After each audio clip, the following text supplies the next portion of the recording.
sur Espagnol tout simplement.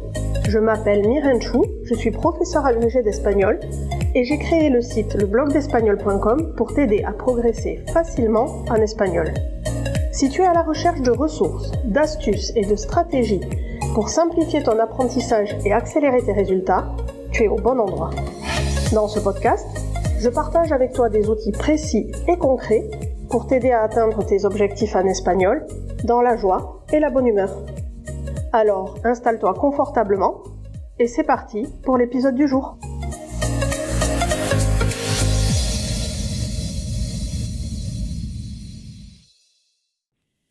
Hola, hola, bienvenue par ici, bienvenidos, bienvenidas.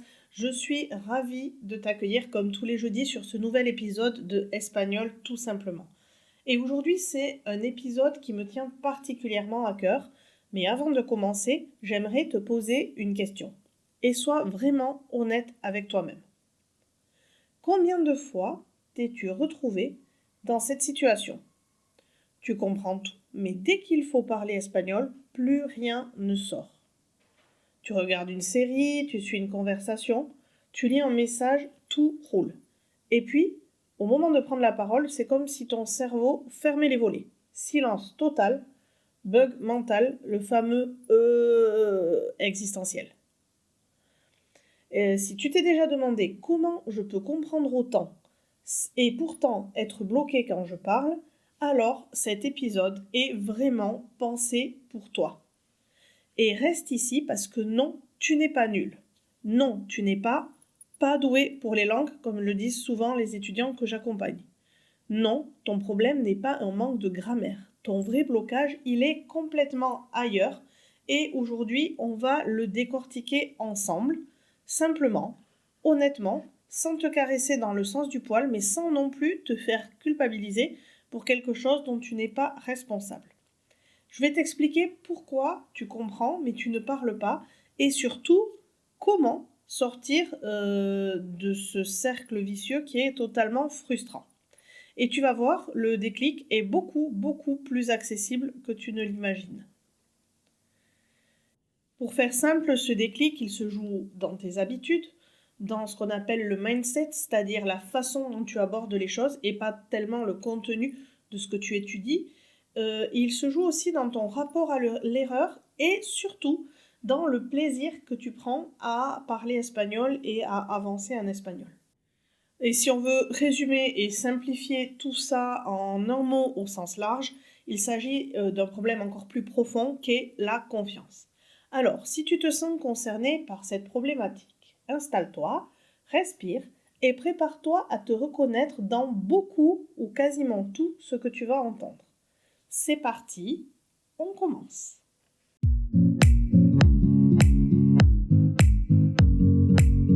Alors, le fait de comprendre l'espagnol mais de ne pas arriver à le parler, c'est un blocage bien plus fréquent que ce que tu ne crois.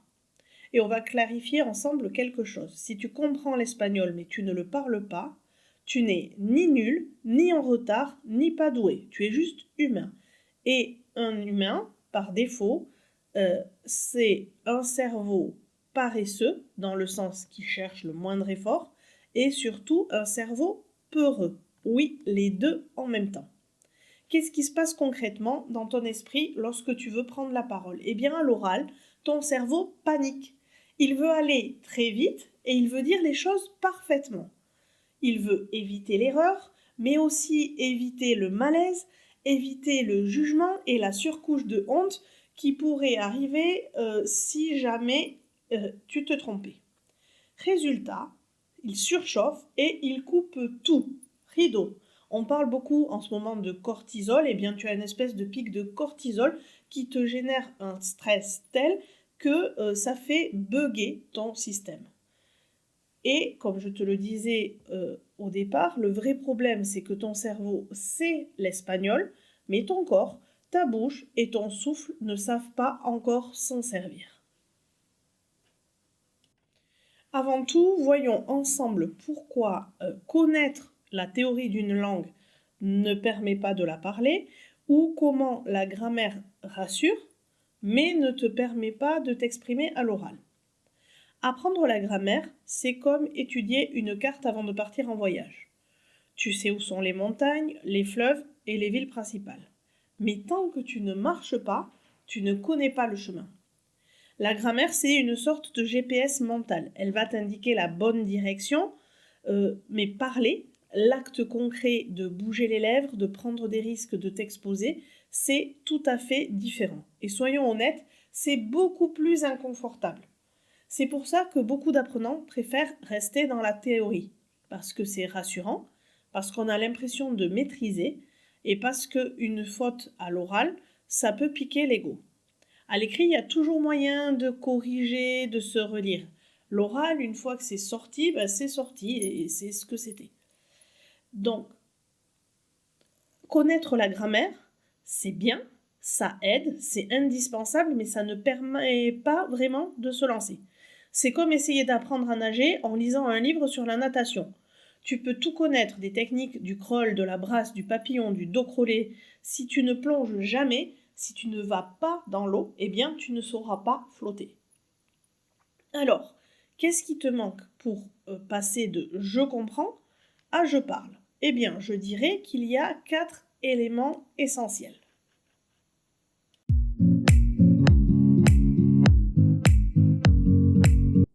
Le premier, qu'on pourrait ici appeler la mise en bouche parce que c'est celui qui doit venir avant tous les autres, c'est d'activer la langue. Tu ne peux pas parler une langue que tu ne prononces jamais. C'est comme vouloir courir un marathon assis dans ton canapé. Je multiplie les images ici, les images sportives notamment, mais c'est pour vraiment te faire sentir les choses. Tu peux connaître plein de choses théoriquement, si tu ne passes pas à la pratique, si tu ne fais pas concrètement sortir un son de ta bouche, même tout seul chez toi avec toi-même, tu ne parleras jamais espagnol. Ton espagnol doit sortir de ta tête. Et il doit sortir de ta tête tous les jours. Même si c'est juste 3 minutes, même si c'est juste quelques phrases. Je te préviens, les premiers jours, tu vas te sentir idiot ou idiote. Et c'est complètement normal. C'est même un bon signe. Quand tu oses t'entendre parler, tu déclenches une cascade d'automatismes que la théorie ne déclenchera jamais.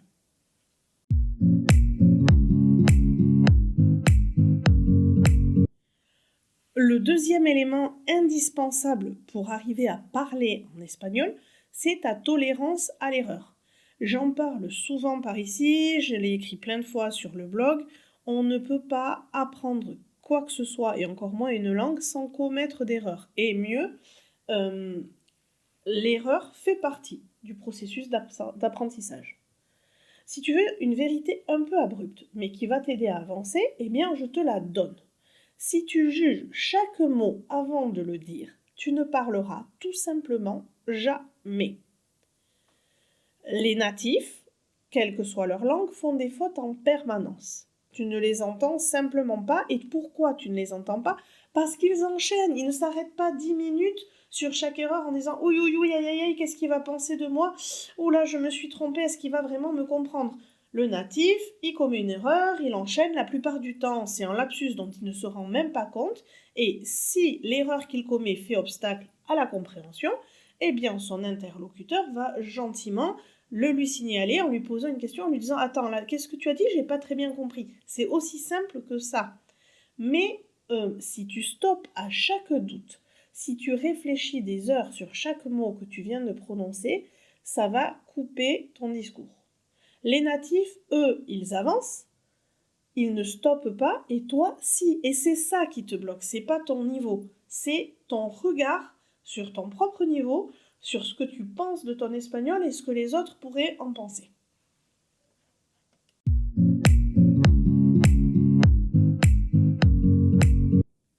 Troisième élément qui te manque probablement pour pour devenir à l'aise à l'oral, eh bien c'est le lien émotionnel. Je m'explique. Tu apprends toujours mieux ce qui te touche. Une conversation réelle, un rire, une anecdote vécue te laisseront une trace 10 fois plus durable qu'une fiche d'exercice. Parce que tu retiens ce qui t'a fait rire, ce qui t'a fait réagir, ce qui t'a créé un souvenir. Et une fiche d'exercice n'est pas un souvenir. Une vraie conversation, par contre, si. Alors, si tu veux booster ta mémoire et te lancer plus facilement à l'oral, Eh bien, parle de toi, de ta vie, de tes envies et des sujets qui t'enflamment, qui te motivent, qui te font plaisir. Mais parle de ce qui provoque des émotions chez toi.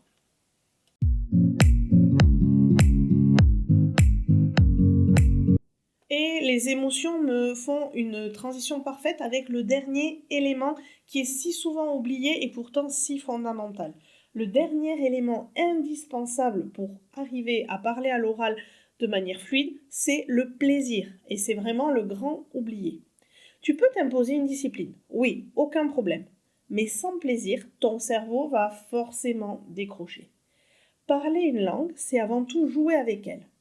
Ton cerveau n'est pas une machine, il choisit ce qu'il garde et il garde ce qui lui plaît. Si je fais un résumé très simple et presque un peu simpliste, si tu t'ennuies, tu oublies, si tu t'amuses, tu progresses. Et c'est presque aussi simple que ça finalement.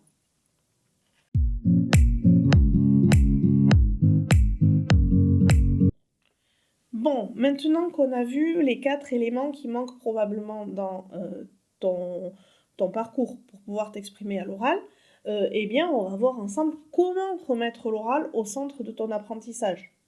Parce que c'est bien de savoir en théorie ce qui te manque, mais si tu ne passes pas à l'action, eh bien, comme pour tout le reste, ça ne va pas marcher. Donc, la première piste, c'est d'arrêter d'attendre d'être prêt ou prête.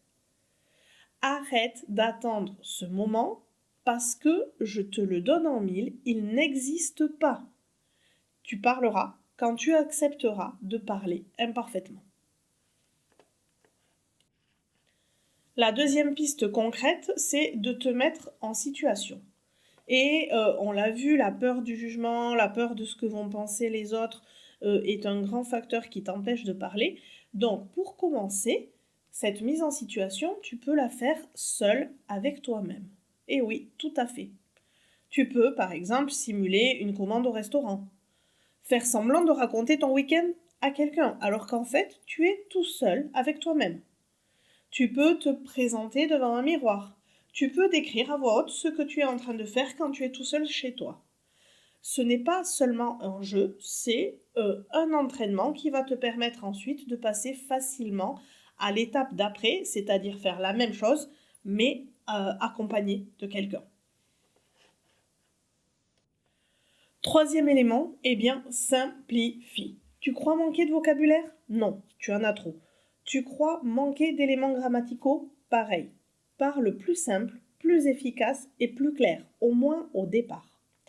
Ce n'est pas vraiment l'objet de cet épisode, mais si tu veux apprendre comment simplifier et prioriser ton apprentissage de l'espagnol pour progresser efficacement et rapidement, il faut absolument que tu ailles lire ou découvrir mon article sur la loi de Pareto sur le blog. Comme toutes les semaines, associé à cet épisode de podcast, tu as sur le blog l'article correspondant et dans cet article, je te mets un lien vers d'autres articles fondamentaux dont celui-ci. Et sinon, j'essaierai de penser à mettre le lien directement dans les notes de cet épisode. Mais quoi qu'il en soit, va faire un tour sur le blog, tu devrais retrouver ça en tapant Pareto tout simplement. Et c'est un des articles fondamentaux qui devrait permettre de changer fondamentalement tes habitudes d'apprentissage si tu ne l'appliques pas tout pour l'instant. Quoi qu'il en soit, pense à prioriser, simplifier et ne pas t'éparpiller dans tous les sens. Et enfin, dernier élément qui va tout changer, c'est de te créer un véritable rituel à l'oral. 5 minutes, pas plus. Une phrase que tu reformules, un audio que tu imites, une mini-conversation imaginée, 3 phrases sur ta journée. La magie n'est pas dans la longueur, elle est dans la constance.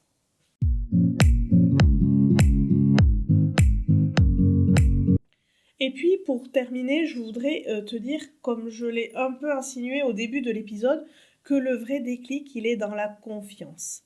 Je l'ai vu, ou je le vois, chez tous mes élèves. Quand ils arrivent, quand ils commencent les cours avec moi, ils croient que leur problème est grammatical. Mais en réalité, souvent, ils ont déjà essayé d'apprendre par eux-mêmes, donc les bases grammaticales, s'ils y ont mis la volonté suffisante, c'est pas un obstacle. Leur vraie difficulté, c'est la confiance. parce que parler une langue, c'est oser. Oser dire une phrase imparfaite. Oser rire de soi de temps en temps et aller dans l'autodérision. Oser continuer malgré le stress. Oser exister dans une autre langue. Et la confiance, ça s'entraîne exactement comme la prononciation, exactement comme les temps du passé ou comme le subjonctif. Sauf que la confiance, tu ne vas pas la trouver dans les manuels et tu vas la trouver dans le passage à l'action et dans la pratique. Rappelle-toi, je termine quasiment tous mes articles, tous mes épisodes en te disant n'oublie pas de pratiquer et c'est la seule vraie clé. En résumé sur cet épisode, on peut dire que la grammaire est utile parce qu'elle t'explique le monde. Par contre, l'oral te fait vivre dans ce monde. C'est le plaisir qui te donne envie d'y revenir et c'est la confiance qui va te libérer. J'espère que cet épisode t'a apporté quelque chose et qu'il t'a aidé à avoir un début de déclic au moins. N'hésite pas à me le dire, à m'envoyer un mail si c'est le cas. J'ai toujours beaucoup de plaisir à vous lire et à dialoguer avec tous ceux qui veulent bien m'écrire. Et si tu veux aller plus loin, garde les yeux ouverts. Dans quelques jours, je vais t'annoncer quelque chose sans stress, sans pression, mais avec du concret, du plaisir et des résultats qui se voient. Et voilà pour aujourd'hui. Si ce que tu viens d'entendre t'a parlé, surtout, ne laisse pas ça rester dans ta tête. Prends 1 minute après cet épisode pour mettre en pratique un seul petit truc. Une phrase à voix haute, une mini-simulation, 3 mots murmurés devant ton miroir, peu importe, fais vivre ton espagnol. Et si tu veux m'aider à faire circuler ce message et soutenir le podcast, tu peux faire un geste tout simple qui aura un impact énorme. Mettre 5 étoiles sur ta plateforme d'écoute préférée ou me laisser un commentaire ou encore partager cet épisode à quelqu'un qui galère à l'oral. Ça prend 10 secondes et pour moi, c'est vraiment très précieux. Et surtout, ça permet à d'autres apprenants de découvrir le podcast, de reprendre confiance comme toi aujourd'hui. Allez, je te laisse, on se retrouve jeudi prochain pour un nouvel épisode. En attendant, cuídate, practica y hasta pronto.